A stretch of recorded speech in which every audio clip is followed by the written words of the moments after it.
парламенттің керек не енді бізге? Неше масыл отыр ол жерде. Маслектар, масликуштар өздеріңе алып кетіп қалсаңдаршы. Танашева сияқты ақиқатты айтып, халықтың әлеуметтік жағын талап ете алмадыңдар ма? Жазып берген тырнақшаның ішіндегі шындықты, ана биткен шындықтарың бар ғой, соны айтып өздерінше керемет болмай, өздіктерімен кетіп қалсаңдаршы. Керегінен парламенттің керегінен. Масыл парламент болғанша, әйтеуір заң жоқ қой.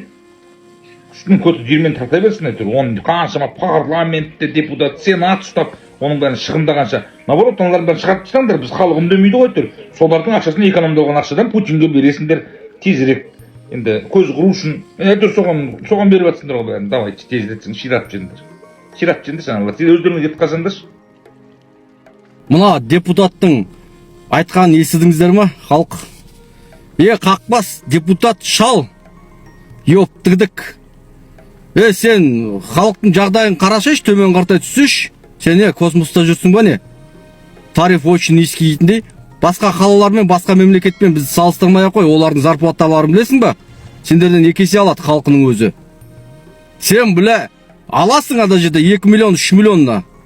Сонымен тұрып саған низкий тариф низкий деп бұлжырап аузына келгенді оттайсың. Қақпас шал. Мен саған бетіңе айтайын, депутат болмай құрып кет сен. Депутаттан садаған кет. Мына халық сендерді қарғайды, конкретно айтқан кезде. Халықтың бір жерін қышытпай отырыңдар сендер. Ауыздардан келгенді оттап мына. Халықтың жағына шығып, кішкене халықтың жағдайын ойлаңдар. Өзімізді жетісіп жүрген жоқпыз мына. Сендердің жаңа боқтан өзген ойдан шығарған штрафтарыңды төлеп мына. Ойдан шығарған налогтарыңды төлеп өліп жүрміз ана біз мына. Қой аузынан шөп алмайтын халық екенімізді біле тұра сендер немене. Басымызға тышайын дедіңдер ма не? Ойланып сөйлеңдер депутаттар. Көздеріңе көк шыбын үймелеп кетуі мүмкін. Халық әрең жүр, одан ары қышындырмаңдар. Тариф очень низкий деп. Бағаны 2 есе көтермекшісіңдер ме одан да? Баған түсіндір бүкіл тарифтің бәрін. Біз требует етеміз, біздің сөзімізді сөйлеңдер. Отырып алғанда жерде 3 миллион алмай. Тартыңдар, көздеріңді құртыңдар ма? 3 миллион тұрмақ саған 300 мыңда жалқына. Халық бергісі келмейтіні. Сендер наоборот халықтың жағдайын ойлап, халыққа кішкене көмектесулерің орда тариф түсіріп, продукттың анау бағаны бәрі. Өлдейсің ба аштан бізге? Ашаршылық жариялаусыңдар ма бізгені? Ауыздарыңа келгенді оттамай отырыңдар депутаттарына. Өңшен қақпастар. Мына қазақ халқына мынандай жемқор депутаттар, ұйқыбас арамтамақтар бізге керек емес, бұндайлар сайламау керек қазақ халқы. Депутат дегеннің бәрін көзін құрту керек, бір президент болу керек. Каждый қаланың әкімі, ауыл әкімі бітті болды. Басқа ешқандай депутат, анау-мынау дегеннің қажет жоқ. Мына экология министрінің айтып отқанын көрдіңіздер ме қандай? Не айтып отқан аузына келген оттап. 5 минут деген жетет, мен қолдаймын деп аузына келген бұлжырап отырны. Сорлы біле. Север Қазақстанға 5 минут деген машина қыздырғанға жетет дейді. Байра қай басымен ойланып айтып отыр, ертең мен көрем, машинам далаға қоям, от алдырам, сіздерге отчет берем дейді. Есі дұрыс емес екен. 40 градус аязда қаяқта сен терезеңді ашылмайды, моторында қызбайды ғой. Мисізген келесіз. Айтпайын дейсі адамның жүр, надоел шығып кетті, қанымыз қарайып надо. Қолдап отыр ғой, 5 минут штраф сағанды. Осындай министрлардың ешқандай қажетті жоқ. Экология министрі, образование министрі өңшен толы отыр, пайдасы жоқ министрлардың. Түкті қажет жоқ. Бір президент болу керек, қазақ еліне біттіні Қазақстанға. Болдыны, сол басқару керек бәрін. Өңшен депутат, анау, мынау миллиондаған, миллиардтаған ақшаның бәрін жеп қалталарына басып атыр уже. Семіріп ап, ойларына кейін істеп атыр. Халықтың бәрін тонап. Мына біздің халықтың арқасында сендер жүрсіңдер, шалқайып, татылаңдап. Екі ұрттарың ортасын бәрі квадрат болып бүткен жүр. 4 бұрыш болып. Қолтықтарың бәрі 4 бұрыш болып. Миссыздар біле. Есалаңың үшін. Нағыз жемқорсыңдар, нағыз қайыршы, сендер депутат сендерсіңдер. Ассалаумалейкум қазақ ел. Амансыздар ма?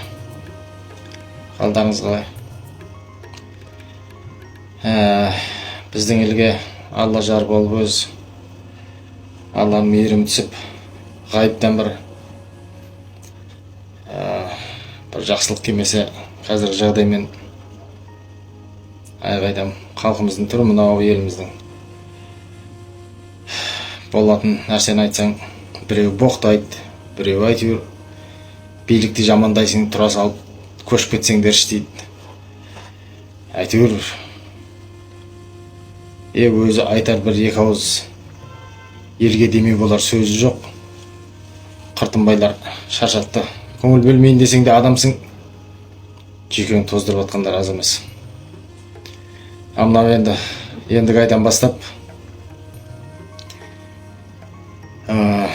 газ бен бензинді және жалпы жанармайдың барлық түрлеріне жалпы мемлекеттік бақылаудан кетіп еркін нарыққа жібереді дейді.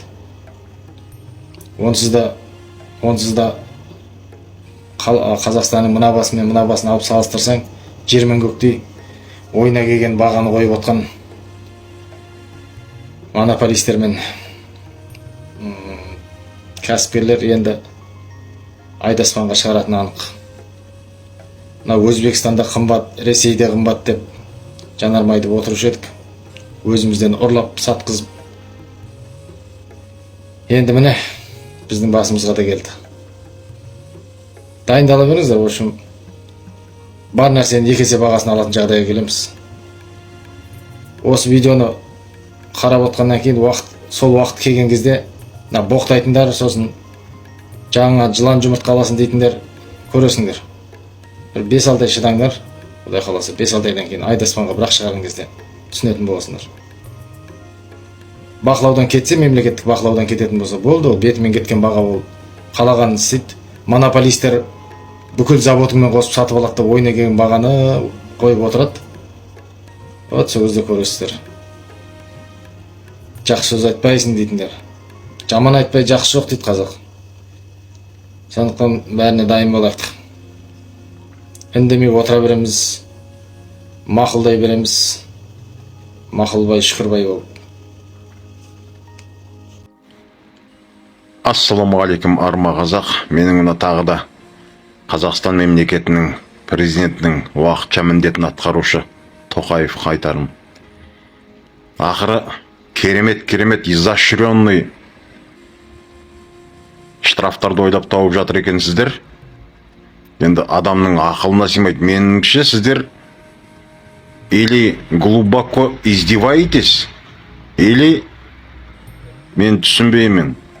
Халықтың жауларысыздар. Ұлттың. Ақыры штраф салып жатыр екенсіздер. Мен мынадан бастағым келеді. Мемлекеттік қызметте істейтін, неважно ол маслихатта ма, депутат па, сенатта отыр ма, ауылдың әкімі ма, сонның қызметкері ма, неважно. 100% қазақ тілін білмейтіндер жұмыстан шығарып, қырғын штраф төлеңіздер. Бірінші министерстводан бастаңыздар. Ал басталды челлендж.